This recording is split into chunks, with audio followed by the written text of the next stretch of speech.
2023년도 주식시장은 박스권을 벗어나기는 그렇게 쉽지는 않을 거다. 그러면 그 사이에서 매매를 어떻게 할까라고 생각해 보면 딱 두 가지 패턴이 나오는 거거든요. 테마는 어차피 첫 번째가 나올 때 가장 강한 거고요. 네. 만약에 10년 후에 우리나라에서 그 2차 전지 뭐 이렇게 해가지고 그게 중심 산업이 됐다라고 하면 그 회사가 어딜까? 오늘 모신 분은 전 IBK 투자증권 리서치 센터장이셨죠. 이정우 센터장님 모셨습니다. 예, 안녕하세요. 네.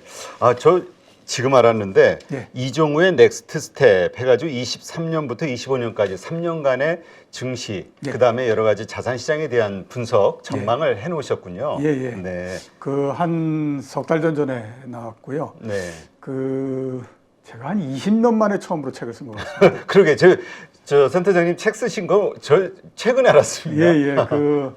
그동안에 여러 번 아무튼 뭐 여러 출판사에서 이제 뭐 특히 또 2020년 뭐 이랬을 때 진짜 그 책을 좀 내주면 어떠냐 뭐 이런 그 얘기를 했었는데요.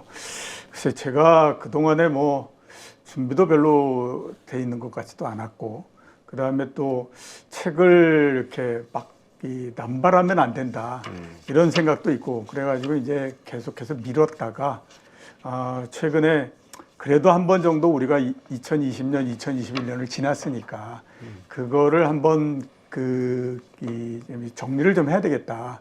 그리고 거기에서 뭐가 좀 이렇게 잘못된 건지 하는 부분들을 좀 이렇게 짚어봐야 되겠다. 라고 생각해서 이제 쓰게 됐죠. 네, 그렇군요. 지금 사실 코로나 말씀하신 대로 코로나19 2020년부터 시작한 그 엄청난 그 장세가 있었고요. 그 다음에 또 몇 년, 2년여 이상에 걸친 또 하락장이 있었고 이 과정에서 정말 많은 분들이 힘들어했는데 지금 다시 이제 상승 쪽으로 분위기가 돼가는 거 아니야? 라고 많은 분들이 기대하고 있거든요. 현재의 시장 어떻게 정확히 분석하시는지. 글쎄요, 상승 쪽으로서 가고 뭐 이러는 거는 최근에 시장이 이제 그래도 아무튼 좀 이렇게 괜찮았기 때문에 그래서 나오는 얘기인 것 같고요. 제가 원래서부터 작년 연말 뭐 작년 그 한 4분기 때 2023년도에 주식시장은 어떻게 될 건가 하는 거에 대해서 이제 이런저런 얘기를 했었는데 그때 제가 가장 많이 중점을 두고 얘기했던 것이 2023년도 주식시장은 박스권을 벗어나기는 그렇게 쉽지는 않을 거다라고 얘기를 했고요. 그렇기 때문에 2023년도에 주식 투자를 하면서 투자 성과를 얼마나 얻을 수 있느냐 하는 것들은 다른 것보다도 중요한 게 뭐냐면 당신이 과연 그 2023년도 주식시장이 박스권일 거다라고 생각하느냐 그렇지 않느냐 그걸 먼저 결정을 해라. 그게 보다 더 중요하다라는 얘기를 했었거든요. 그러니까 이제 기본적으로 제가 생각했을 때의 코스피 2200에서부터 2500 요 사이를 벗어나지 못하는 형태가 될 텐데 만약에 그렇다라고 생각하면 우리가 박스권 내의 전략에 굉장히 충실할 필요가 있잖아요. 그러면 2200포인트 정도가 됐을 때 주식을 사고 또 2500포인트 부근에 오게 되면 팔고 그 다음에 또 기다려보고 이런 형태가 되는데 그거를 만약에 정하지 못한다라고 하면요 2200포인트 됐을 때 절대 주식을 사지 못하죠. 왜냐하면 그때 얼마나 흉악한 얘기들이 굉장히 많이 나옵니까? 그렇죠. 얼마 전에 한번 작년도 연말 같은 경우를 한번 돌이켜 보시면 주가 2000포인트 밑으로 내려간다 이런 얘기서도 굉장히 많았잖아요. 그렇죠. 네, 그렇고요. 그 다음에 이제 반대로 지금 이제 뭐 2월 중순 이럴 때 보면 이거 뚫고 올라가서 뭐 곧 3000을 갈 것 같고 막 이렇잖아요. 그러면 사람의 그 심리상 지금 정도에서는 주식을 안심하고 살 수 있고 대신에 2200포인트 부근에서는 못 사고 뭐 이런 형태가 되지 않습니까? 그러니까 그거를 거꾸로 한 두세 번 정도만 하면 올해 당신의 수익률은 마이너스 30%가 됩니다. 그러니까 조심하세요 라는 얘기를 굉장히 많이 했거든요. 지금도 제가 봤을 때는 우리나라 주식시장은 박스권을 벗어나지 못하고 있다. 이렇게 지금 보입니다. 그렇죠. 근데 이제 우리 일반적인 그 개인 투자자들의 성향 혹은 심리를 보면은 이렇게 장이 좋을 때 많이 올랐어요. 지금 저점 대비 개별 종목들 뭐 30-40% 오른 것들이 허다하니까 뭐 그 이상도 있지만 그러면 더 갈 것 같거든요. 그러니까 강할 때 보통 우리는 따라 붙게 되잖아요. 심리가. 근데 이게 사실은 되게 위험한 일일 수 있다. 이렇게 보시는 거군요. 예, 그렇죠. 제가 뭐 오랜 시간 동안에 그 증권회사에서 있고 주식시장에서 가면서 예측도 하고 뭐 이렇게 쭉 했었는데 주가가 올라갈 때는 대략 80% 이상의 사람들이 이익을 냅니다. 근데 그 이익이 평가 이익인 거죠. 근데 문제는 뭐냐면 떨어지기 전에 내지는 떨어지는 초반에 뭐 이럴 때 주식을 팔고 그래서 그거를 실제적으로 자기의 수익으로서 완전히 확정시키고 하는 사람들은요, 100명에 한두 명도 안 됩니다. 그렇기 때문에 시간이 지나고 나면 평가 이익이 평가손이 돼버리고 그 다음에 굉장히 어려워지고 이러는 과정이 되는 거잖아요. 네. 그게 2020년, 2021년도에 처음으로 들어왔건 뭐 했건 그랬던 사람들도 똑같이 그걸 지금 겪고 있는 거고요. 그렇기 때문에 지금도 마찬가지인 거죠. 2,500포인트 이렇게 도달하고 해서 제일 처음만 하더라도 작년 7월 달, 10월 달 이때 보면 한번 올라갔다가 바로 꺾여서 내려오고 이랬었는데 지금 같은 경우는 2월 달 내내 2,400포인트 내에서 옆으로 쭉 가고 있는 상태잖아요. 그렇게 되다 보니까 사람들이 어떤 생각을 하냐면 의외로 상당히 힘이 강하네. 그러면 여기에서 주가가 그냥 뚫고 올라가는 거 아니야? 이런 이제 기대를 하고 이렇게 되는 거죠. 그렇기 때문에 지금 더 매수하기가 굉장히 쉬워지는 형태가 되는 겁니다. 우리가 보통 그 차티스트라고 하나요? 혹은 뭐 그 정도까지의 기술적 분석을 세밀하게 하지 않는 분이라 하더라도 일반적으로 하는 상식선에서 봤을 때 요즘 개별 종목들의 차트가 참 이쁘거든요. 왜냐하면 역배열에서 그동안 바닥을 딛고 올라오면서 정배열로 만들어져 가면서 우상향으로 가는 모습. 그러니까는 이럴 때 사야지. 네. 기술적 분석을 봤을 때도 이런 생각 보통 많이 하잖아요. 네, 그렇죠. 근데 이게 이런 시점에서 위험할 수 있다는 건가요? 네, 그렇죠. 그러니까 이제 주가가 오르게 되면요, 차트라고 하는 것이 보면 그 지나간 기록인 거잖아요. 지나간 기록이기 때문에 이게 문제가 뭐냐면 주가가 오르면 굉장히 예뻐집니다. 대신에 주가가 떨어지게 되면 그때에서부터는 굉장히 흉악해지는 형태가 되거든요. 그러니까 떨어질 때는 계속해서 아무튼 뭐 내다 팔아야 되는 형태가 되는 거고, 이렇게 되니까 지금 나온 거 가지고 그 얘기하기는 굉장히 어렵다라고 봐야 될 것 같고요. 결국에 보면 이제 올해 주식시장을 펀더멘탈한 측면에서 박스권을 뚫고 나올 수 있느냐 없느냐 하는 것들을 가지고 우리가 판단해야 되는데 그 면에서는 아직까지 안 갖춰져 있다라고 봐야 되는 거죠. 자, 그러면 그 박스권 돌파에 대한 이야기를 좀 나누면 지금 2,500선 돌파를 위한 시도가 이번이 세 번째잖아요. 예. 지난 첫 번째와 두 번째는 실패하고 오히려 2,200선까지 밀리는 네, 그런 흐름이 나왔었단 말이죠. 예. 근데 이번에는 여러 가지 형태들 뭐 어떤 분들은 기술적으로 201선을 이제 중간 지지선을 좀 넘어섰기 때문에 강력한 밑에 하방 지지선이 있기 때문에 이번에는 돌파 성공할 것이고, 이번에 만약 돌파한다면 뭐 2,800 뭐 이렇게까지 보시는 분들이 있어요. 700, 800, 900 뭐 여러 가지. 이거에 대해서는 어떻게 생각하세요? 우선 뭐 어떻게 됐든지 간에 주가가 2,800 뭐 이렇게 올라가려면 그게 사상 최고치에 대비해서 그렇게 이렇게 많이 낮은 그런 그 수준은 아니지 않습니까? 그러니까 그거가 올라가기 위해서는 지금까지처럼 이렇게 기술적인 형태의 반등이나 이런 거 가지고 되는 거는 아니고요. 당연히 이제 펀더멘탈한 거에 뒷받침이 이루어져야만 되는 형태인 거죠. 근데 그 면에서 봤을 때는 우리나라 현재의 그 경제 상황이나 이런 부분들이 상당히 그 점수를 얻을 수가 없는 상황, 이렇게 볼 수가 있죠.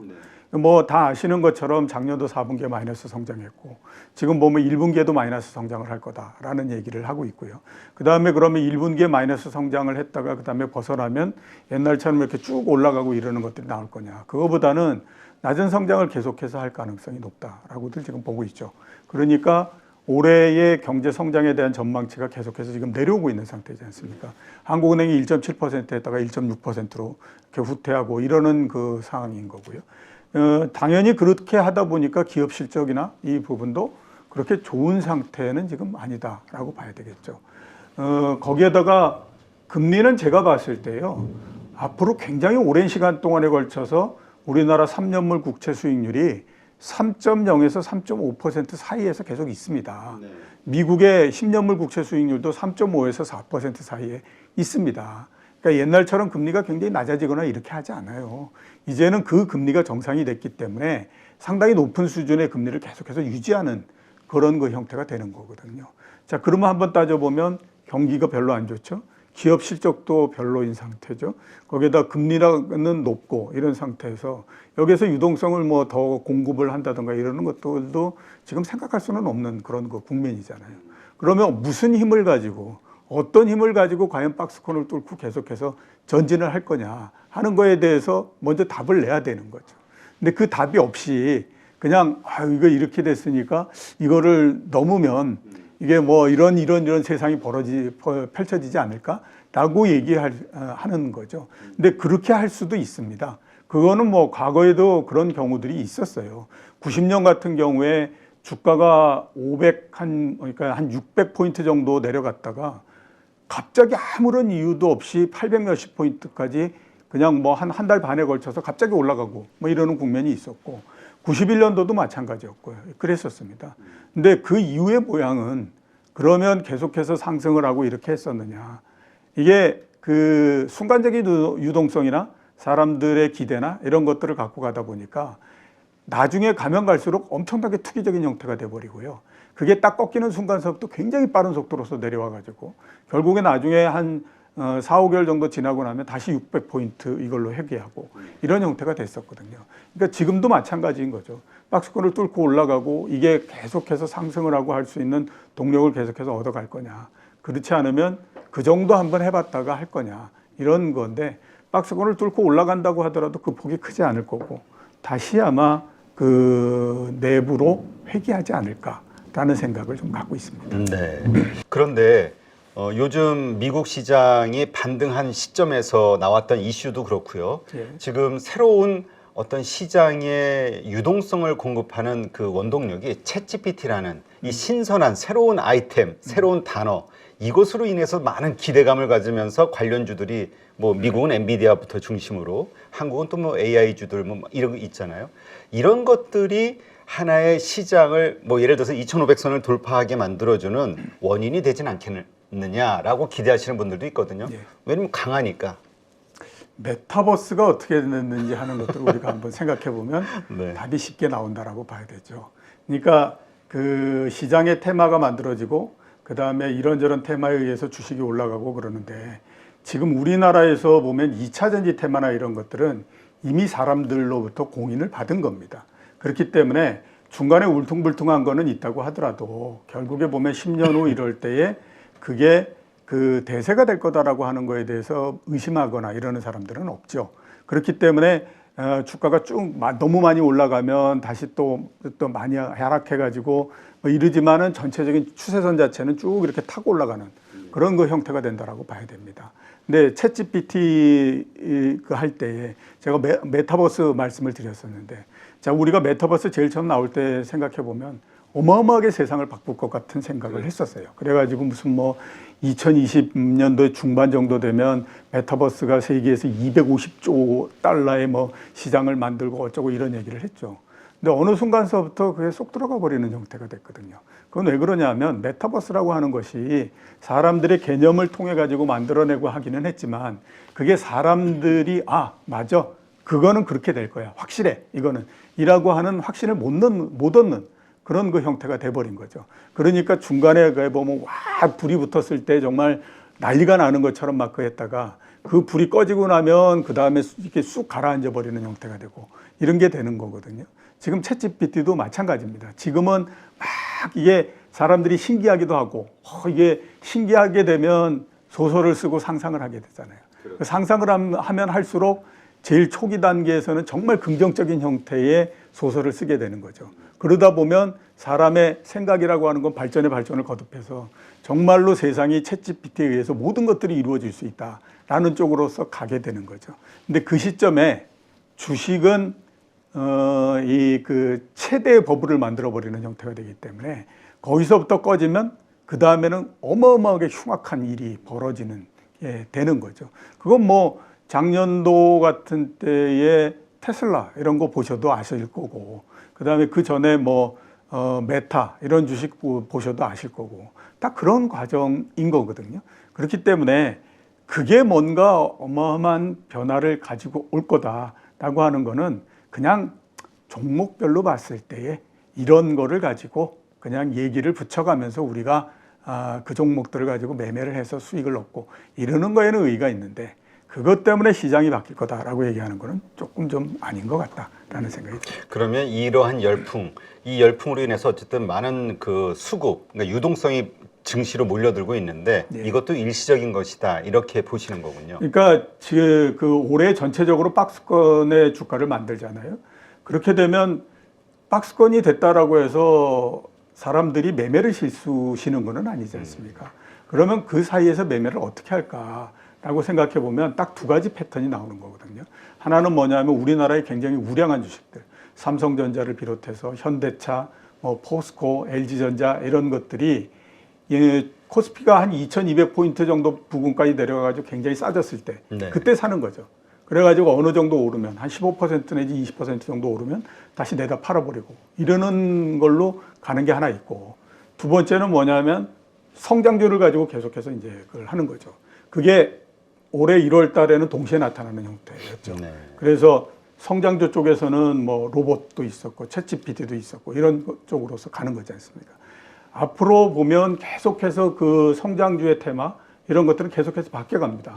이번에 그게 나왔다라고 해서 만약에 한 5월 달 정도에 또 시장이 뭐 한 번 정도 조정을 했다가 또 올라가는데 그때에 그 주식들이 또 올라갈 거다. 그거는 아니다라고 하는 거죠. 왜냐하면 계속해서 주제가 바뀌어요.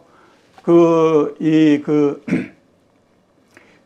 테마나 이슈를 가지고 끊임없이 순환매를 돌려버리는 형태가 되기 때문에 계속 바뀌는 형태가 돼서 지금 나왔던 것들이 이 다음에 이 주인공이 되지 못하면 죄송합니다. 지금 나왔던 것들이 다음 시장에서 주인공이 되지 못하면 그때는 또 오히려 주가가 굉장히 많이 하락해버리는 네. 그런 그 형태가 됩니다. 그렇기 때문에 그 부분들을 굉장히 조심해서 봐야 되는 거죠. 자, 그렇다면 정리를 하면 이 박스권 매매에서 이 2200에서 2500선을 만약에 이제 염두에 둔다면 아무래도 지수 관련된 대형주들, 말씀하신 우량주 이런 것들은 뭐 하단에서 사고 상단이 되면 팔고 이런 전략이 가능하지만 예. 말씀하신 계속해서 어떤 순환매, 테마에 의한 순환매들 이런 것들은 아무래도 좀 중소형주라든가 예. 개별주들이잖아요. 예, 그렇죠. 이러한 것들에 대한 전략은 그렇다면 어떻게 가져가는 게 좋을까요? 이것도 그 박스권 하단이 되면 이거 왜냐면 좀 다를 것 같아가지고 예, 기준이. 그거는 좀 다르죠. 꼭 그 패턴으로서 가는 거는 아니고요. 그 중소형주라고 하는 것이 코스피나 이런 것들의 영향을 그렇게 상대적으로 덜 받기 때문에 이게 뭐 주가가 코스피가 떨어진다라고 해서 이게 떨어지거나 이러지 않기 때문에 그거는 각 개별 테마마다의 생명력을 가지고 판단해야 되는데 제가 말씀드리고 싶은 거는 이거는 한번 팔게 되면 그 올해 중에는 다시 한번 생각하지 마라라고 말씀을 드리고 이미 싶습니다. 한번 오른 주식은 예, 그렇죠. 그러니까 뭐 로봇 관련주들도 한번 올랐지 않습니까? 그러면 그게 이 정도 돼서 충분하다라고 생각해서 그걸 팔았으면 이 다음서부터는 생각하지 말라라고 하는 거죠. 네. 그거를 생각하는 것보다 다른 그 테마가 나오는 거, 이 부분들을 오히려 노리는 것이 낫지.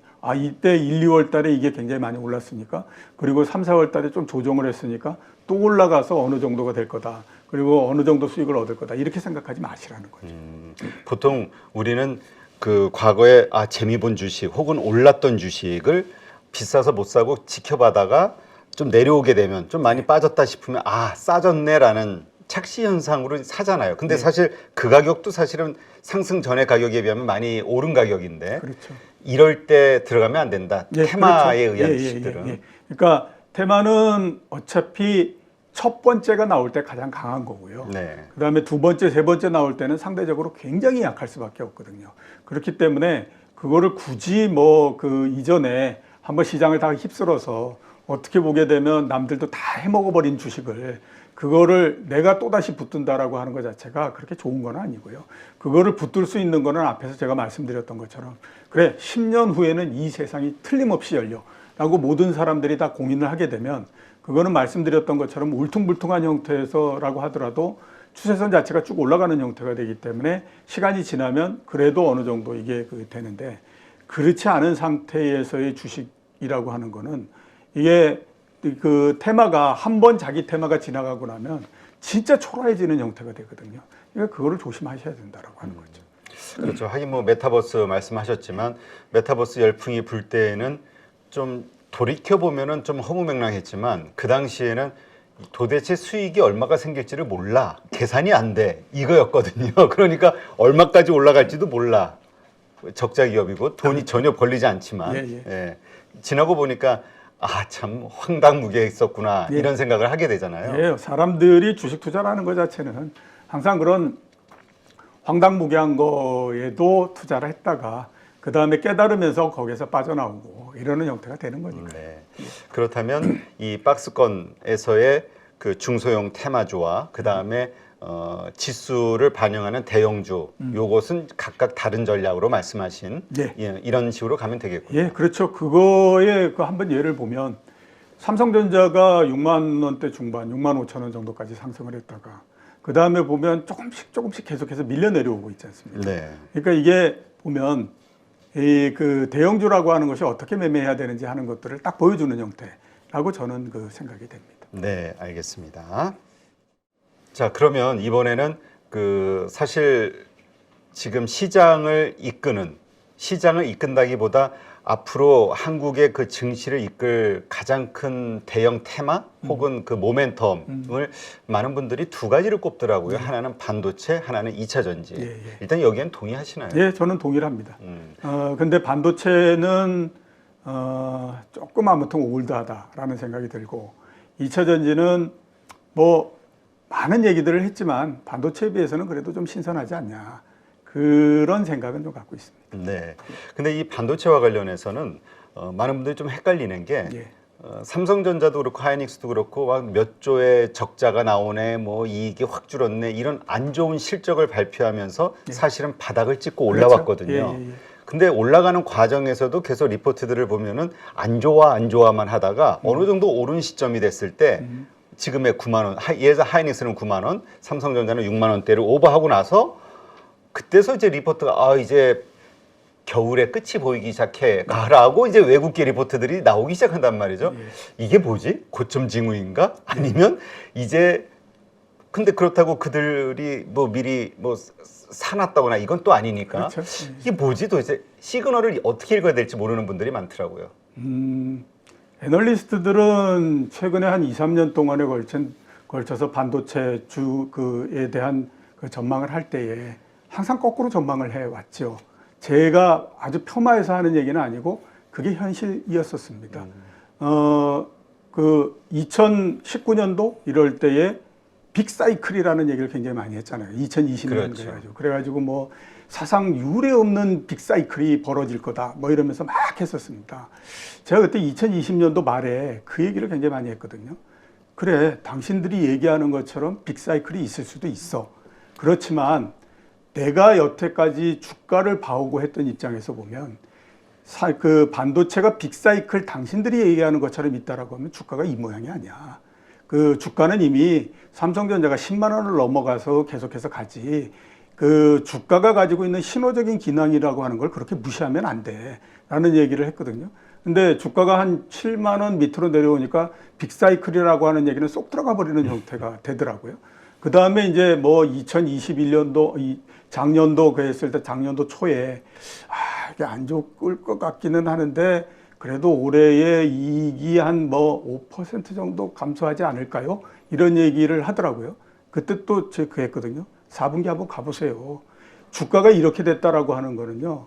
이미 기업 실적이 절단이 나버렸다라고 하는 얘기입니다. 그런데 당신들은 여태까지 반도체라고 하는 것에 가지고 있는 위력이나 이런 것들에 압도돼 가지고 그 숫자 자체를 계속해서 본인들을 설득하는 형태로 만들기 때문에 그렇게 적게 나오는 겁니다. 그런데 내 생각으로는 내가 여태까지 쭉 봐왔던 경험으로는 주가가 이렇게 절단이 나게 되면 최소한 이익은 45% 이상 감소합니다. 그런데 작년도 4분기에 보면 정말 어마어마하게 흉악한 그 숫자가 나왔지 않습니까? 네. 그리고 7월 달에 반등할 때 보면 주가가 어느 정도 오르니까 이제 올해 연말 정도 되면 반도체 경기가 돌아섭니다 라고 했다가 주가 떨어지니까 또 쏙 들어갔다가 10월 달에 오르니까 1분기에 올라갑니다 뭐 이런 얘기하고 했었잖아요. 지금도 매우 마찬가지인 거거든요. 그렇기 때문에 제가 생각했을 때 우리나라 반도체 애널리스트들이 얘기하고 하는 부분들, 특히 또 외국계에서 얘기하고 하는 부분들은 별로 그렇게 참고의 대상이 되지 않는다라는 생각이 들어요. 특히 또 최근에 1월 달 그래가지고 외국계에서 반도체에 대해서 레포트 나오고 그러는 건 그거는 매수 쪽에 힘을 실어주는 레포트가 를 내야만 합니다.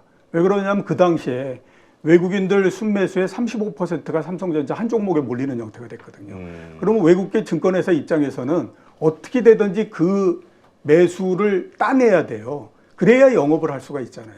그러면 그 매수를 따내기 위해서는 보다 더 화려하고 보다 더 목표 가격이 굉장히 높은 레포트를 내야만 된다는 거예요. 네. 그러면 당연히 보면 그 경쟁적으로 가격을 높이고 막 이런 형태가 되는 거죠. 그리고 그해 가지고 이제 그걸 가지고 뭐 외국인들한테 세일즈해서 그다음에 매수 받아와 가지고 매수하고 이렇게 해서 숫자 찍고 그렇게 되면 이제 인센티브 받고 이런 형태가 되는 거잖아요. 그러니까 그런 메커니즘을 생각하면 그 사람들 얘기 이렇게 무슨 의미를 둘 필요가 전혀 없다 이런 생각이 들어요.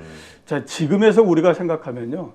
글쎄 일단 우리 그 반도체가 과거에 비해서는 경기의 진폭이 상당히 많이 줄었기 때문에 이거는 내려갈 때도 적다라고 하는 게 되지만 올라갈 때도 상대적으로 적다라는 얘기가 될 수밖에 없습니다. 그러니까 반도체 경기가 과거 같은 경우는 한 번 나빠지면 주가가 60%, 70%씩 하락을 해버리고 그 다음에 좋아지면 주가가 7배씩 막 올라가고 뭐 이러는 형태였잖아요.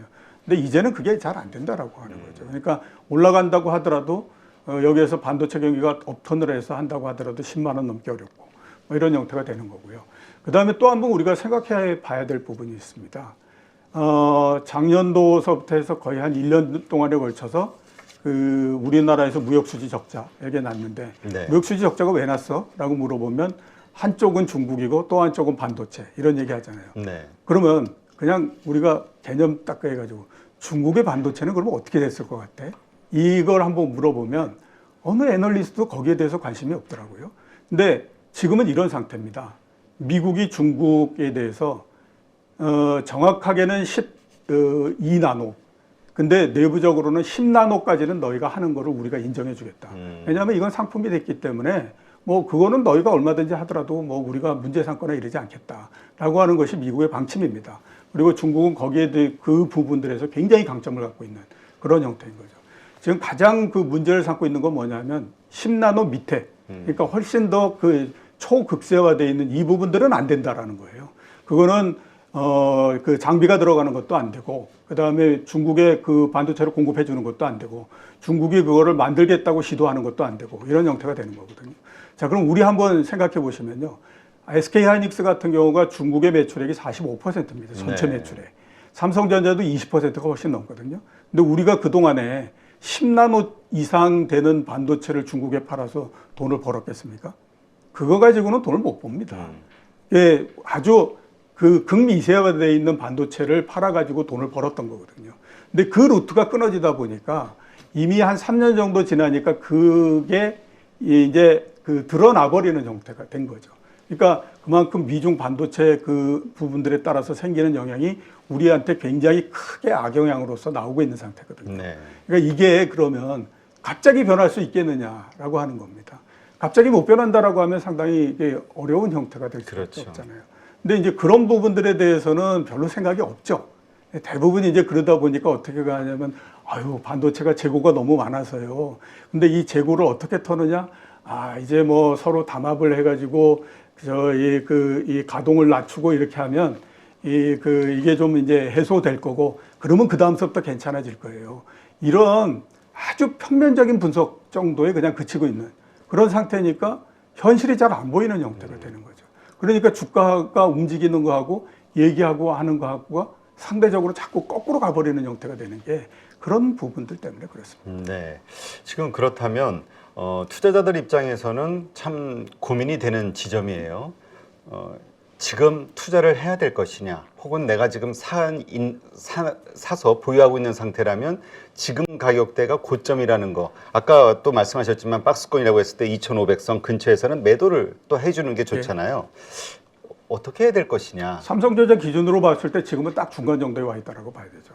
어차피 삼성전자 주가는 큰 어떤 변화가 없는 한은 제가 봤을 때 올해 내에 55,000원에서 65,000원 사이 그 사이에 계속해서 있을 가능성이 굉장히 높다라는 생각이 들거든요. 그러면 지금 주가는 거의 딱 중간 정도에서 약간 위에 있는 그런 그 상태 이렇게 이제 볼 수가 있죠. 그래서 그 상태에서 트레이딩을 어떻게 하느냐 하는 거는 그건 제가 어떻게 말씀드릴 부분은 아닌 것 같고 그거는 이제 투자자 각 개인분들이 결정을 하셔야 되는 그런 부분들인데 이랬습니다. 그 코스피가 바닥을 치고 박스권 바닥을 치고 올라올 때에 항상 보면 삼성전자가 제일 먼저 올라왔습니다. 네. 7월 달에 작년 7월에도 그렇고 작년 10월에도 그랬고 올해 1월 달에도 그렇고 삼성전자가 제일 먼저 올라오잖아요. 그거 왜 맨 그 선두주자로서 올라올까? 주가가 굉장히 하락했을 때는 불안이 어마어마하게 커지기 때문에 가장 믿고 싶어하는 종목으로서 몰릴 수밖에 없습니다.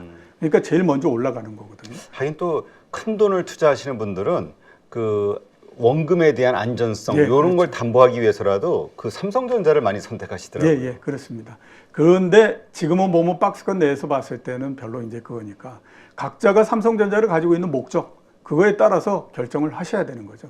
나는 아무튼 우리나라의 미래와 삼성전자의 미래를 믿는다. 그렇기 때문에 아무튼 꾸준히 간다라고 생각하면 지금 정도의 주가에서는 뭐 겁내실 필요는 전혀 없다라는 생각이 들고 그게 아니라 나는 그냥 박스권 내에서 충실하겠다라고 생각하면 한 번 정도 또 고민을 해보셔야 될 때가 됐고 그런 거죠. 근데 몇몇 애널리스트들은 그런 이야기도 해요. 지난번에 이제 빅사이클이 온다라고 했던 그 오류를 만들었던 이유를 그때 이제 이 뭐죠? 이 온라인 그 코비드 때문에 집안에 있게 되면서 쓸 수밖에 없었던 뭐 게임이 됐든 안에서 생활하는데 필요했던 뭐 원격 관련된 이런 상황이든 이런 것들 때문에 많은 사람들이 온라인 세상에 뛰어들어왔고 그로 인해서 필요한 어떤 반도체들을 고객층들에서 뭐죠? 그 미리 땡겨서 주문했던 것들을 예. 하나의 실수요로 판단했던 게 착각이지 않았냐. 그런데 이제 그것이 결국은 엄청난 재고가 돼서 지금 이런 현상을 만들고 있고 진정한 4차 산업혁명의 수혜가 아니었었는데 매출이 늘어나는 걸 보고 착각했었다는 거. 근데 이제 앞으로 챗GPT도 그렇고 자율주행도 그렇고 작년이 아닌 2023년 말 혹은 내년도 이게 이제 본격적인 4차 산업으로 들어가는 시장이 열리는 시점이 아니겠느냐.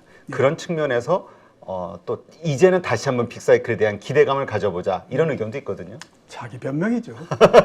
그런가요? 예. 왜 그러냐면 한번 생각을 해보시면 그렇지 않습니까? 코로나가 나고 그 다음에 반도체에 대한 수요가 어마어마하게 늘어나고 이러는 거는요. 상식적으로 생각해 보면 그건 누구든지 다 그 예상을 할 수 있었던 부분입니다. 왜냐하면 정부가 굉장히 많은 돈을 공짜로 나눠주는 형태가 되면요.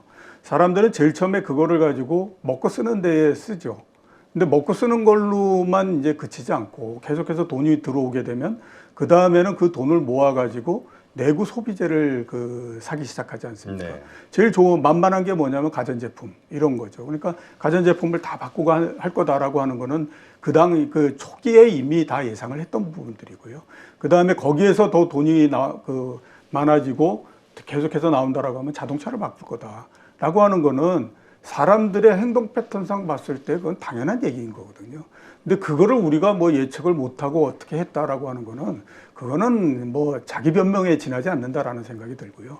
그게 자기 변명에 지나지 않기 때문에 챗GPT가 하고 그다음에 뭐 4차 산업이 그 혁명이 어떻고 그다음에 뭐 어떻게 돼서 또 반도체 자율주행 때문에 반도체의 수요가 늘어나고 그래서 이제서부터 진짜 빅사이클이 나오고 그게 그렇게 될 거라고 보장이 있습니까?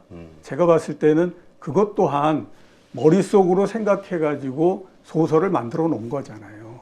그러니까 그 소설을 만들었는데 우연히 주가가 올라가기 시작하면 그 소설에 힘이 실리는 형태가 되고 그렇지 않으면 아이씨 언제 우리가 그런 얘기했어 그래가지고 그냥 슬그머니 빠져버리는 형태가 되고 그런 형인 거잖아요. 그러니까 제가 생각했을 땐 그렇다라고 하는 겁니다. 여태까지 잘못됐으면 우리가 뭐를 잘못했느냐 그리고 그래서 이때 우리가 이런 판단을 잘못했구나라고 하는 것들을 사람들한테 얘기를 해야 된다라고 하는 거죠. 그리고 나서 이 원점에서부터 다시 시작하고 하게 되면 그게 오히려 굉장히 이게 변명거리만 계속 찾다가 보면요. 나중에 가면 아무것도 안 됩니다. 제가 이게 우리나라에 진짜 반도체 애널리스트들이 문제가 있다라고 절실하게 느꼈던 적이 한 번 있었거든요. 2000년도에 지금 SK 하이닉스인 현대전자 주가가 이 액면가 5,000원 기준으로 해가지고 그때 42,000원 정도를 했었습니다. 네. 그러니까 막 반도체 애널리스트들이 벌떼같이 달라들어가지고 올해 연말 정도 되면 8만 원 된다. 있다라는 얘기를 하더라고요. 근데 거기서부터 꺾여 내려와 가지고 그 주가가 한 1년 반 정도, 2년 정도 지나니까 250원까지 내려갔었습니다. 아, 거의 파산. 예, 그 완전히 다음에 뭐, 파산하고 예, 다시 한 거죠. 그거 이제 다 그 주식을 아예 다 그 파산 이렇게 다 없애버리고 다시 시작한 게 지금인 거거든요. 자, 그러면 제가 그때 그 생각했던 게 뭐냐면, 아니 4만 원짜리가 8만 원을 간다고 얘기했다가 250원이 됐다라고 하는 건, 주가가 1000일 때 2000을 간다라고 했다가 그 주가가 25가 됐든 20이 됐든 이렇게 된 건데, 그러면 주식시장 보는 사람들은 여기서 한 사람도 살아남을 수가 없다. 근데 너희들은 어떻게 했냐? SK, 그러니까 현대전자 주가가 10,000원 밑으로 떨어지니까 당신들이 했던 일은, 아, 이게 기업의 재무제표가 불안정하기 때문에 우리가 그 분석 대상에서 제외합니다. 이렇게 나왔다라고 하는 거죠. 그리고 그 재무제표가 불안정한 가장 큰 이유는 그 당시에 부채가 16조이기 때문이다. 아니, 16조는 1999년도도 16조였고 1998년도도 16조였어요. 근데 그게 갑자기 16조가 왜 문제가 되느냐 하는 거죠. 그러니까 그만큼 보면 이게 분석을 할 때에 좀 많은 사람들, 그 다음에 또 내 글을 읽는 사람들이 이걸로 해가지고 이 잘못되면 고통을 얼마나 받을 수 있을까라고 하는 거를 생각을 가지고 그걸 해야 되는데, 그냥 그때그때 패션에 따라서 막 해버리는 형태가 되죠. 그러니까 이런 일이 나는 거죠.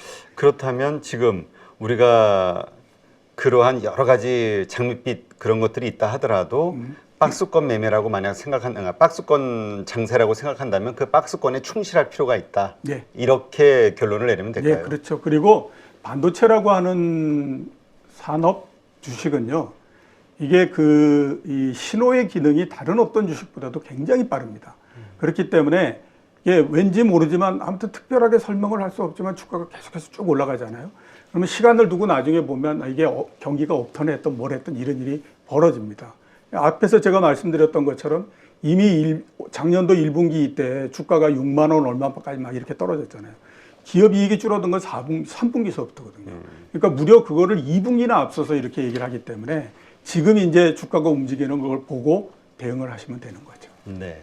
그렇다면 또 한 축으로 우리가 보는 2차 전지 관련해서 이쪽은 어떻게 보세요? 왜냐하면 지금 일각에서는 미리 10년치에 5년치에 모든 매출이 성장이 담보되어 있는데 이것만큼 확실한 게 어딨냐라는 네. 의견도 있고, 그거 땡겨온 게 지금의 주가인데 여기서 더 슈팅 나오면 이거 오버 아니냐 이런 의견도 있고 참 복잡해요. 제가 생각했을 때는 굉장히 울퉁불퉁한 형태가 될 거다라는 생각이 듭니다.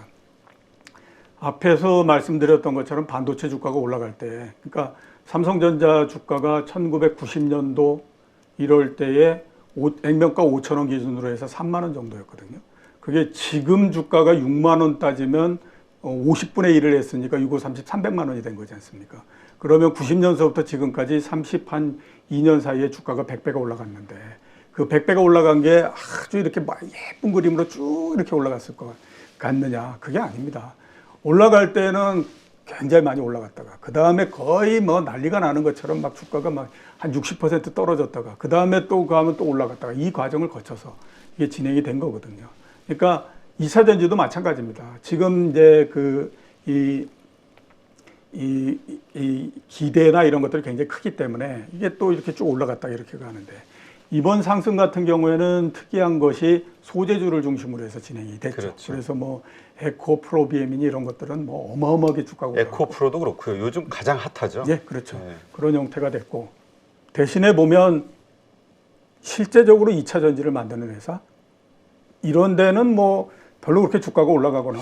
그러니까 지금 이쪽 산업 분석을 하시는 분들 말씀을 들어보면은 슈퍼을이라고 표현을 해요. 이 소재가 모든 가격 결정력을 가지고 있다. 소재가. 예. 네, 이거는 뭐 그냥 뭐 워낙 경쟁자들이 많으니까 그렇게 보시는 분들이 있더라고요. 예, 그렇죠. 그런 부분들이 그한데, 그렇기 때문에 소재 쪽에는 너무 많은 그 기대가 들어간 거고, 대신에 보면 이 2차 전지를 만드는 쪽은 이제 정리가 되겠죠.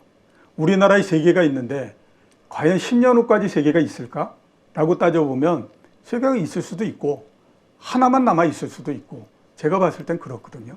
이제 그 과정을 거쳐 가는 겁니다. 그러면서 살아남아 있는 쪽에 그게 이제 상대적으로 이게 커지는 형태가 되고, 이렇게 되니까 그런 부분들을 감안하게 되면 답이 나온다라고 봐야 되죠. 그런데 정확하게 보게 되면 소재주들은 너무 기대가 많이 들어가 있는 형태고, 그 다음에 2차 전지를 만드는 회사들한테는 이게 중간에 조정 과정을 거쳐야 된다라고 하는 거에 대한 공포가 너무 큰 상태고, 이런 형태인 거거든요. 그게 모두 다 이런저런 형태로서 정리가 되는 그런 형태가 된다라고.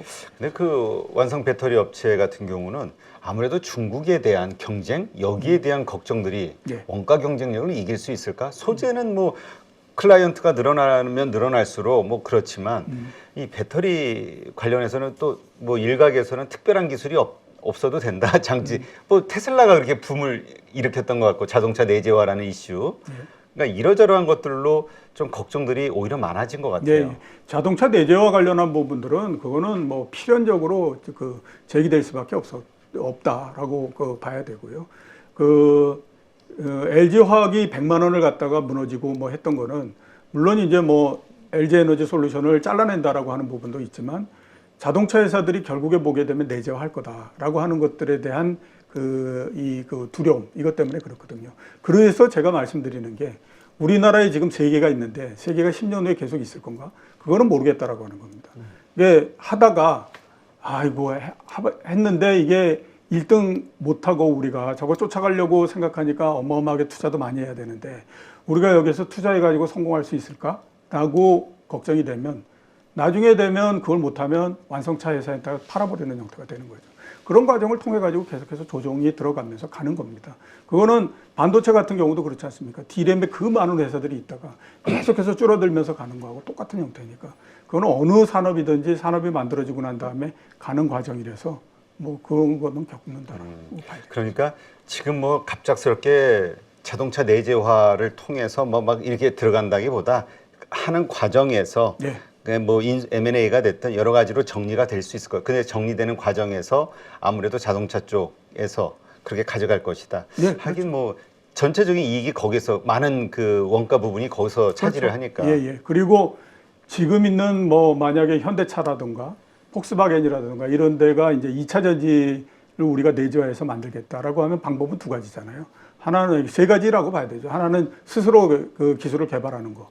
두 번째는 보면 M&A를 하는 거. 세 번째는 뭐냐면 기존에 있는 2차 전지 회사하고 합작 법인을 또 다시 만드는 방법. 이런 거잖아요. 그러니까 그 과정을 통해 가지고 계속해서 조정이 되고 정리가 돼버리는 형태가 되는 겁니다. 하긴 지금 미국의 자동차 메이커들이 지금 하고 있는 전략이 같이 합작사를 설립하는 방식으로 지금 해나가고 있죠. 예, 그렇죠. 네. 전에 삼성 SDI 대표분을 한번 모셔봤는데 그 얘기 하시더라고요. 아마 내재화를 하더라도 전체 물량이 아니라 그냥 하나의 그 작은 물량, 기본적으로 이거에 대한 그 기술 개발이라든가 이런 것들을 위해서 가져가는 부분이 있겠지만 100%는 못할 것이다. 근데 이제 나중에 시간이 지나면서 그것을 기반으로 해가지고 뭔가 이렇게 M&A라든가 여러 가지 현상이 벌어질 가능성은 있겠네요. 네, 그렇죠. 네. 그러니까 지금 우리가 2차 전지에 대해서 그 매매와 관련해서 가져야 되는 자세, 너무 그럼 어떻게 정리를 해야 될까요? 소재 주식들은 너무 장밋빛 그림을 너무 그리지 마시고요. 그렇게 많은 돈을 벌게 되면요, 어떤 형태로든지 다른 기업들이 또 들어옵니다.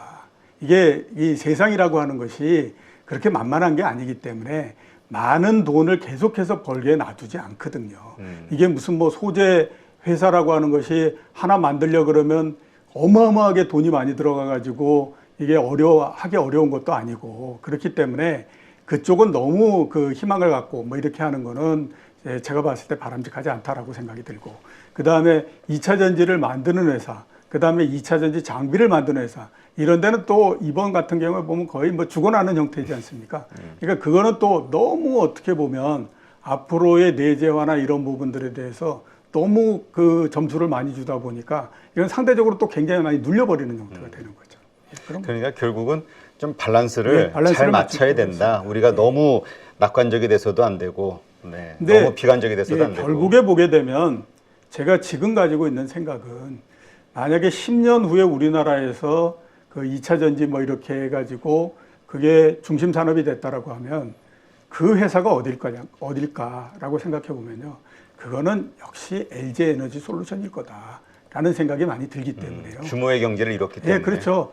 그 배터리 아저씨 나와서 네. 나오셨지 않습니까? 저도 한번 그분하고 얘기를 한 적이 있었는데 세계 메이저 탑 10에서 8개가 지금 저 LG 에너지 솔루션하고 같이 하고 있다. 그건 이미 판이 어느 정도 정리가 된 상태이거든요. 그러니까 처음 그거하고 시작했는데 중간에 업자를 바꾼다라고 하는 건 그건 굉장히 어렵습니다. 그렇죠. 그렇기 때문에 그거를 감안하게 되면 저 회사는 기존을 통과한 것 같다라는 생각이 들거든요. 네. 그런 것들을 생각을 해야 되겠죠. 알겠습니다. 한번 시장이 여러 가지 의견이 있으니까 어떤 분들은 소재주에 대해서 그 제2의 삼성전자가 될 수도 있다라고 믿는 분들도 있어요. 우리 배터리 아저씨도 그렇고. 근데 또 나름대로의 이론과 또 그런 것들이 있으니까 하여튼 각자의 판단에 의거해서 잘 생각해 보시기 바랍니다.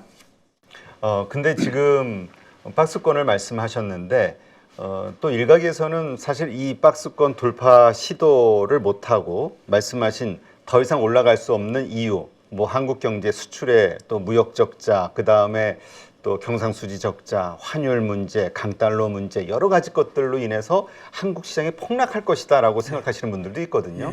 이 부분은 어떻게 보세요? 글쎄 폭락까지는 안 갈 겁니다. 아마 2200포인트 밑으로 떨어지거나 이러는 것도 쉽지는 않다라고 봐야 되죠. 그 이유는 뭐 어떻게 보면 간단한 게 2011년도서부터 굉장히 오랜 시간 동안에 걸쳐서 한국 시장은 2000포인트를 중심으로 해서 쭉 오는 형태였지 않습니까? 그게 2007년도에 처음 2000을 넘은 것부터 따지면 16년 동안입니다.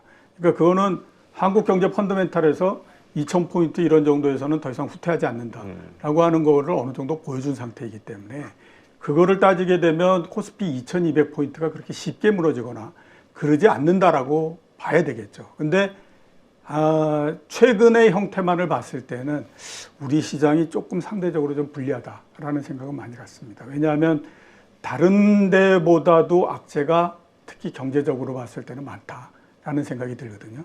말씀드렸던 것처럼 성장률도 다른 데에 비해서 지금 계속해서 떨어지는 형태지 않습니까? 그러니까 이번에 IMF도 그렇고 여러 기관에서 다른 나라들은 다 성장률을 올렸는데 우리만 막 0.3% 떨어뜨리고 또 그거에서 더 추가로 떨어뜨려야 되지 않냐 뭐 이런 얘기들이 나오고 그렇죠. 있으니까. 그러니까 그런 부분들 문제죠.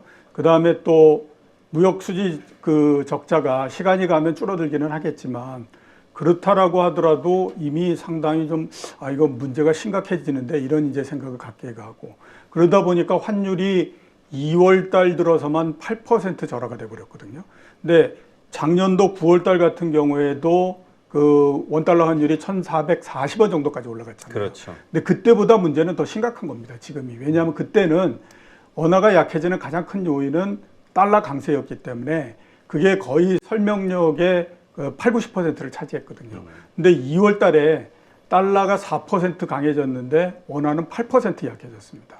그러면 절반은 국내에서 발생하는 요인 때문이다 라고 봐야 되는 거거든요. 그러니까 그만큼 보면 국내 요인이 지금 상당히 불리하다라고들 많이 지금 생각을 하고 있는 거죠. 네.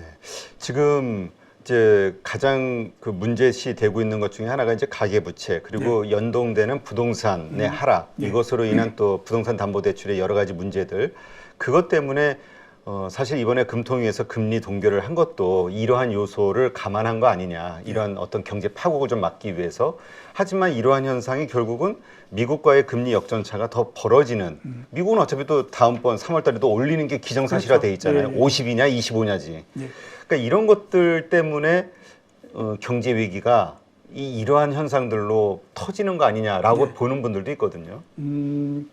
그것 때문에 곧바로 위기가 발생하거나 이러지는 않는데요. 상대적으로 상당히 불안정한 형태의 가격 변수를 만들 수밖에 없다라고 봐야 되겠죠. 지금도 1.25%포인트인데 앞으로 쭉 가다 보면 많이 늘어날 때는 기준금리 차가 2% 정도까지 벌어져 버리는 형태가 되지 않습니까? 그러면 이거 상당히 문제는 조금 좀 심각해진다라고 봐야 될 것 같고 그 다음에 그게 또 문제를 일으키는 부분들은 뭐냐? 우리나라의 3년물 그 국채 수익률이 어지간해서는 3.5% 밑으로 떨어지지 않죠. 왜냐하면 미국이나 이런 데서 기준금리 때문에 이 금리가 조금씩 올라가는 부분들이 있잖아요. 그러니까 그 격차가 그렇게 굉장히 많이 이 벌어진다든가 이런 부분들이 안 나오기 때문에 그런 측면에서 봤을 때는 우리나라의 국채 수익률이 3.5% 여기에서 위에서 계속해서 있을 가능성이 높죠. 그러니까 그런 것들이 일단 단기적으로 봤을 때 시장에 상당히 불안정한 그런 그 영향을 줄 거고, 그 다음에 이제 시간이 지나서 보다 더 가중된다라고 하게 되면 이제 그때는 정말 부동산 PF니 뭐니 이런 것들의 본라운드가 시작되면서 상당히 좀 이제 그 복잡하고 소란해지는 그런 형태가 된다라고 봐야 됩니다.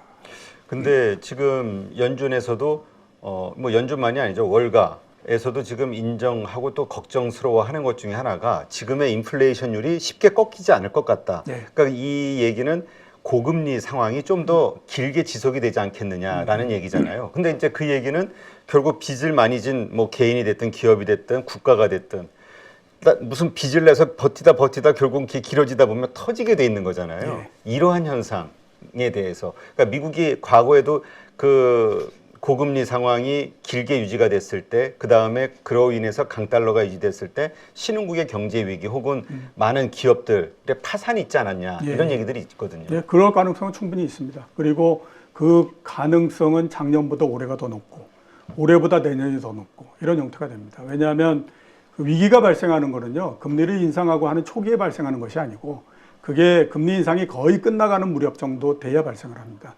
초기에는 그동안에 가지고 있었던 힘을 가지고 계속해서 막아나가는데 그 힘이 영원하지가 않기 때문에 시간이 지나면 지날수록 힘의 위력이라고 하는 것이 떨어져 버리는 형태가 되잖아요. 그리고 그 여력이 고갈된 때 정도에는 위기가 발생한다라고 봐야 되거든요.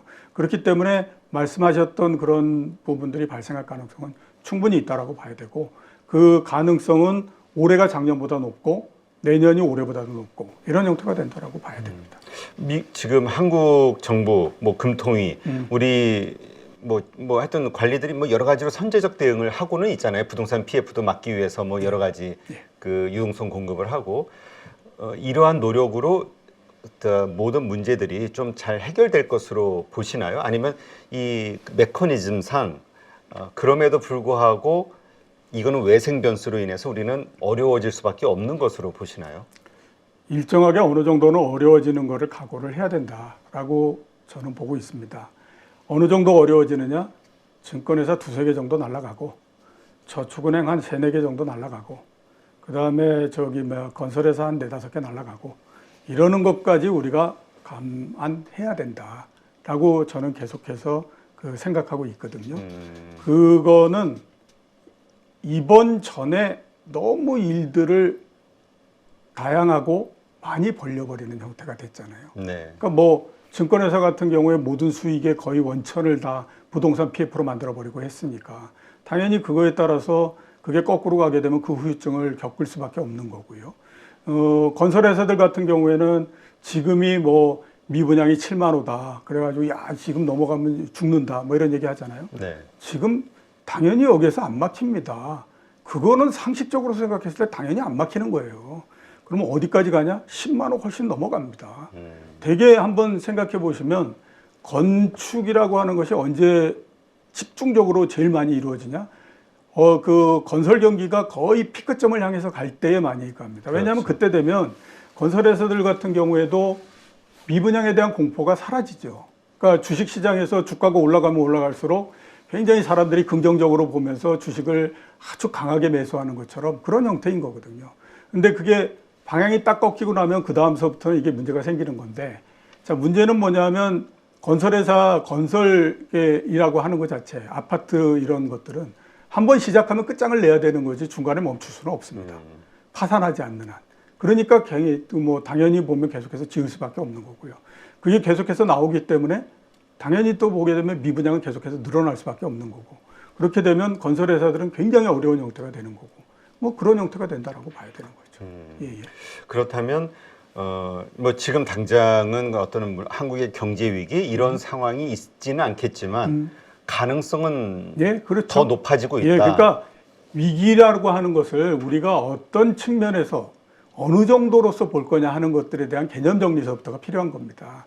우리가 위기 얘기하게 되면 대부분 외환위기에 대한 이 기억이 너무 강하고, 그 다음에 미국의 금융위기에 대한 그 경험이 너무나 심해가지고 대부분 위기하게 되면 그 정도 막 이렇게 생각을 그렇죠. 하잖아요. 뭔가 크게 터졌을 때. 예. 근데 중간에 한번 보시게 되면요. 카드채 사태 나잖아요.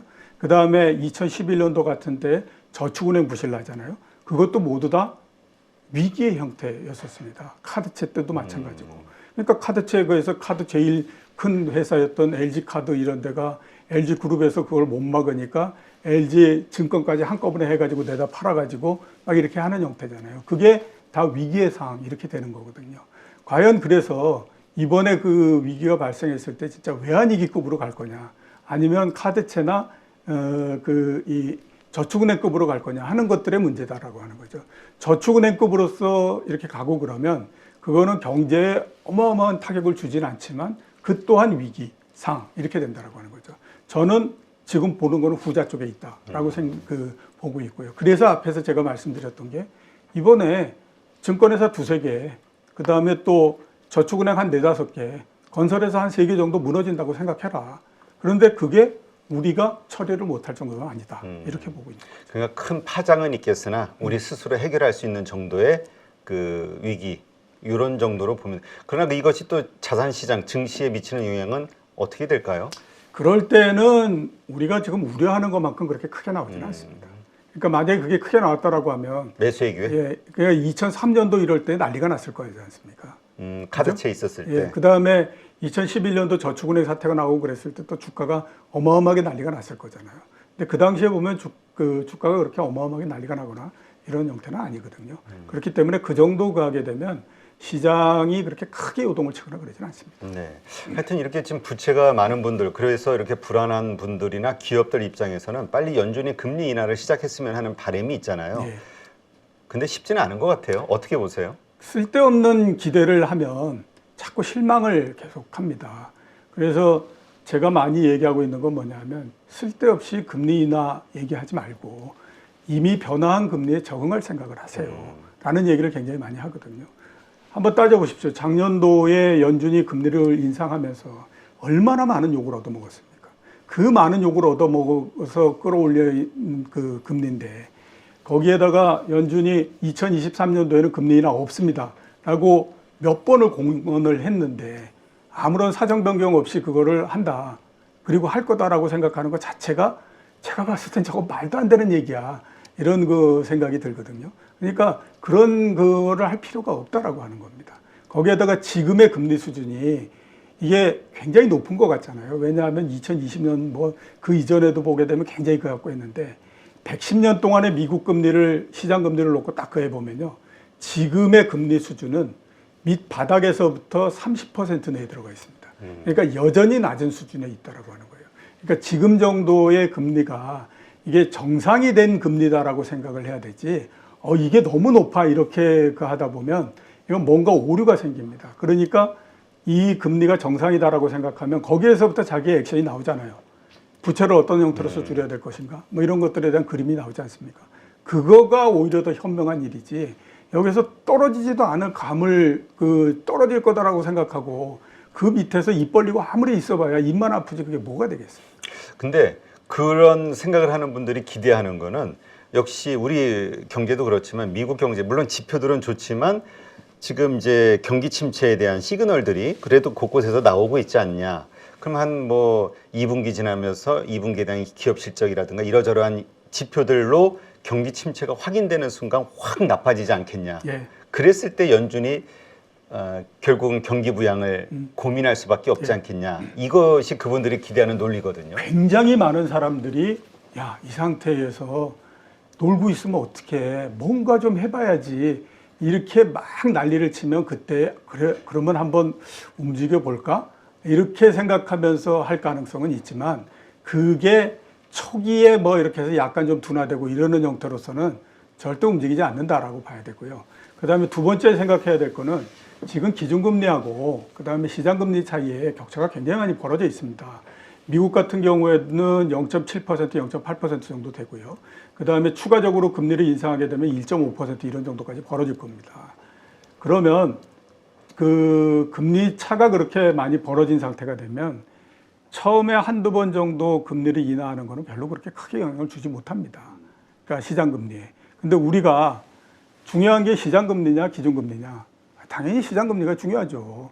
기준금리를 올리고 내리는 가장 큰 이유는 시장금리를 움직이기 위해서인데 이게 그 어느 시점서부터 기준금리를 인상하는데 시장금리가 움직이지 않았기 때문에 약 초반에 어느 정도 인하한다고 하더라도 그건 크게 그 시장에 영향을 주거나 그러지 않는다라고 봐야 되죠.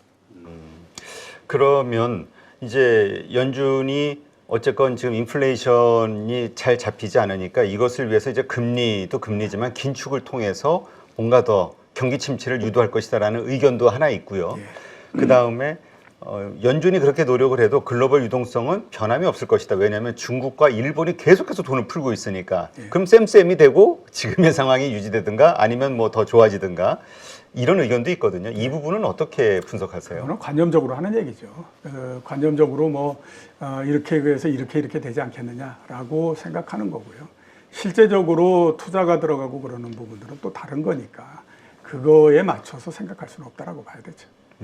그렇다면 그냥 우리는 연준의 스탠스만 지켜보는 거? 네. 이게 정확한 건가요? 예, 그렇죠. 일단 아무튼 뭐 전 세계 중앙은행의 중앙은행이기 때문에 연준이 어떤 이 스탠스를 취하느냐 하는 부분들은 굉장히 중요한 거거든요.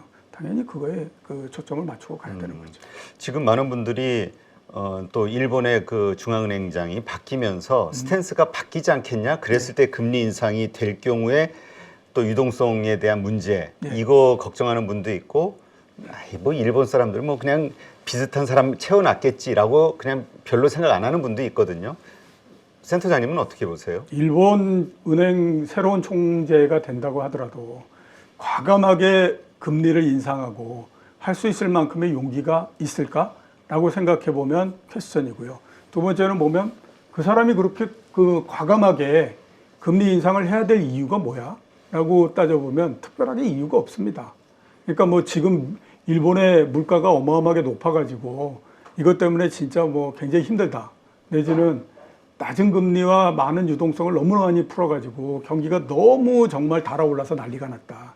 이렇다라고 하게 되면 그럴 수도 있다라고 봐야 되지만 그 모든 것들이 아닌 상태잖아요. 그러면 새로운 총재가 됐다라고 해서 내가 있다라고 하는 존재감을 한번 보여주겠어라고 하는 것도 아니고 특별하게 이유가 없는데 그거를 움직이고 해야 할 게 없는 거죠. 그렇기 때문에 제가 봤을 때는 그거는 별로 그렇게 현실적이지 않은 것 같은데 라는 생각이 듭니다. 그렇다면 우리는 말씀하신 대로 계속 연준의 스탠스 그다음에 그로 인해서 벌어지는 현상들 여기에 좀 거시경제 지표로는 그걸 주로 활용하면 된다로 정리가 되겠네요. 일단 계속 말씀하신 것처럼 그 한국에 처한 그 여러 가지 문제들 이것이 이제 언제 불거질 것이냐 아직은 뭐 그 여러 가지 수출이 줄어들고 여러 가지 경상수지 적자 이러한 현상들이 벌어지고 있는 건 우리가 미처 모르지만 어디선가 지금 곪고 있는 것일 수 있다라고 보는 분들이 있거든요. 어쨌건 그러나 무엇이 됐건 이번에는 우리 스스로 해결할 수 있는 정도의 중급 위기로 이렇게 보면 되겠군요. 그렇죠. 그러니까 최악의 경우에 위기가 발생한다고 하더라도 우리가 자체적으로 해결할 수 있을 그런 정도니까 너무 위기론에 또 몰입할 이유는 없다. 이렇게 이제 보고 있습니다. 그로 인해 어떤 영향으로 주가가 또 다시 크게 폭락하거나 하지는 역시 그냥 2200선에서의 그 박스권의 움직임 정도로 보시는 걸로. 맞습니다. 아까 그 증권사도 사실 그동안 이제 수익 사업으로 부동산 PF라든가 이런 것들을 통해서 큰 수익을 냈잖아요. 그로 인한 이제 데미지를 이번에 입게 되면서 뭐 한 5개 정도 날아갈 수도 있다. 이걸 각오해야 된다. 5개? 3개? 두세 개 날아갈 수도 있다라는 걸 각오하자. 저축은행은 5개 이렇게 말씀하셨는데 지금 증권사의 새로운 수익원이 되지 않겠냐라는 기대감으로 STO가 지금 떠오르고 있잖아요. 그 화폐 관련해서. 근데 그게 정말 증권사의 어떤 상승 혹은 새로운 수익의 모멘텀이 될 수 있을까에 대한 찬반 의견들이 좀 많거든요. 실제로 뭐 계셨으니까 어떻게 보세요? 제가 봤을 때는 그거는 좀 어렵다라고 봐야 되고요. 그러니까 그 다른 어떤 것도 그 쉽게 그렇게 수익원이 되거나 그러기는 어렵습니다. 유일하게 어떻게 보면 이제 부동산 PF 이거 가지고 했던 건데 증권회사들이 어려워진 가장 큰 이유는 제가 봤을 땐 그겁니다. 증권회사들의 수익의 과거 같은 경우는 가장 큰 부분을 차지했던 것이 그 주식 매매 수수료 이거였는데 그걸 제로로 만들어 버렸으니까 당연히 이 돈을 벌 수 있는 데가 없죠. 개인들이 무슨 뭐 채권 투자를 얼마나 한다고 뭐 그걸 하겠습니까? 그러다 보니까 손가락 빨고 야 이대로 갔다가 우리 다 망해 버리겠다라고 생각하니까 그 다음에 이제 부동산 PF 뛰어들어 가지고 막 그걸 한 건데 부동산 PF만 하더라도 그 전에 보면 굉장히 규모가 컸고요. 그 다음에 그거를 주로 그 저축은행이 하다가 저축은행들이 망하면서 그게 공백이 생긴 거를 증권회사들이 낚아채 가지고 그걸 한 거거든요. 근데 지금 이제 새로 뭐 이렇게 가겠다라고 하는 거는요. 앞으로 시간이 어마어마하게 많이 걸립니다. 그리고 그게 사람들이 이런 게 있구나라고 해가지고 그 해서 접근하고 하는 데까지 얼마나 많은 시간이 걸리겠습니까? 그래서 제가 봤을 때에 그거는 그렇게 뭐 기대하는 거 쉽지 않을 것 같은데라는 생각이 듭니다. 그러니까 계속해서 반복되지만 지금 증권가를 달구는 어떤 뜨거운 이슈 혹은 테마 그로 인해서 상승하는 그 논리들 여기에 대해서 항상 시한부라는 어떤 생각을 좀 가져야 되겠군요. 그렇죠. 실적으로 증명이 되지 않은 거라면. 예, 뭔가 제일 처음에 나올 때만 하더라도 이게 뭐 진짜로 어마어마하게 세상을 바꿀 것처럼들 많이 얘기를 하죠. 근데 시간이 지나서 보면 별로 그런 거 없거든요. 그러니까 옛날에 그 증권회사에서 보험 팔 수 있게 해줬을 때 그런 적도 있었나요? 예, 그럼요. 지금도 그거 할 수 있고. 아, 그러니까 야 이게 이제 뭐 이러면서 막 그랬었는데 결국에 보게 되면 그게 뭐 그렇게 크게 뭐 역할하거나 이러지 않지 않습니까? 그 다음에 개인연금 이런 거 그 하고 했을 때에 맨날 증권회사에서 얘기했던 게 뭐냐면 401k, 401k 뭐 그 얘기만 하고 앉아 있었잖아요. 그래서 미국과 같은 연금. 예, 근데 지금 뭐 연금 우리나라에서 크게 많이 늘어나고 그랬지만 그게 증권회사들한테 크게 수익이 됐다라고 하는 경우는 제가 들어보지를 별로 못했거든요. 알겠습니다. 이러한 그 시장, 우리 주식 시장이 가지고 있는 특성, 특징, 메커니즘, 그 다음에 가격이 변동하는 이유와 그 다음에 결과 이런 것들을 잘 알아야 우리가 그 흐름을 타서 돈을 벌 수도 있고 또 내리막길에서는 피해서 잃지 않을 수도 있고 그렇죠. 요거를 좀 잘 알아야겠네요. 예, 맞습니다. 그렇다면 마지막 질문이 뭐냐면 그럼 이 박스권을 돌파해서 우리가 기대하는 3천선까지 갈 수 있는 그 시기는 언제 올까요? 일단 내년 정도서부터 시동을 걸지 않을까라는 생각을 합니다. 그러니까 특별하게 우리나라 경제에서 상당히 위기 상황이나 이런 것들이 없다라고 하면 내년 정도서부터는 그래도 경기도 좀 나아질 것 같고요. 그 다음에 작년도 하반기서부터 기업 실적이 안 좋아졌으니까 올해를 전체 지나고 나면 1년 반 동안 그냥 감익을 하는 거잖아요. 그렇기 때문에 이제서부터는 증익으로 돌아설 가능성이 높고 그 다음에 내년 정도 되면 3%대 금리에 대한 적응력도 어느 정도는 생길 거다라는 생각이 듭니다. 그렇기 때문에 내년 정도서부터 아마 시동을 걸지 않을까라는 생각이 들고 이번에 올라가는 거는 2020년처럼 그렇게 난리 법석을 피면서 그냥 막 한 방에 뭐 이렇게 하는 건 아니고요. 예, 뭐 꾸준히 이렇게 조금씩 이렇게 올라가는 그런 형태로서 좀 바뀐다라고 봐야 되겠죠. 네. 그럼 내년에 말씀하신 대로 그 상승할 수 있는 2,500 박스권을 돌파하면서 지속적인 상승을 하는 그 논리는 결국은 기업 실적이 좋아질 그렇죠. 것이다. 예. 그게 갖추어지지 않는 한은 어떤 걸로도 가격을 끌어올릴 수는 있는데 유지할 수는 없습니다. 그렇다면 이런 논리도 성립되겠네요. 지금 어떤 괜찮은 주식을 가지고 있다면 지금 아까도 말씀하셨듯이 4848 잘못했다가는 30% 손실을 볼 수 있잖아요. 그렇다면 그냥 중장기로 그냥 참고 만약에 이 변동성 구간을 이겨낼 수 있다면 내년도가 됐건 그 이후가 됐을 때는 결국은 상승으로 수익을 낼 수 있다. 예, 그렇죠. 그래서 아까 제가 그 반도체 매매를 어떻게 할 건가. 박스권 내에서 나는 사고 팔고를 하겠다라고 생각하는 분과 그게 아니고 나는 뭐 아무튼 꾸준히 가보겠다라고 생각하는 분들은 서로 포지션이 달라야 된다라고 얘기했던 것이 그런 부분들이죠. 네, 알겠습니다. 네, 이종우의 넥스트 스텝 2023부터 25. 네. 이 책을 또 쓰셔서 긴축의 시대에 어떻게 살아남을 수 있는 투자 전략을 우리가 세울 수 있을까 오늘 한번 자세히 알아봤습니다. 오늘 이렇게 좋은 인사이트 함께 해주신 이종우 센터장님 오늘 감사했습니다. 예, 감사합니다.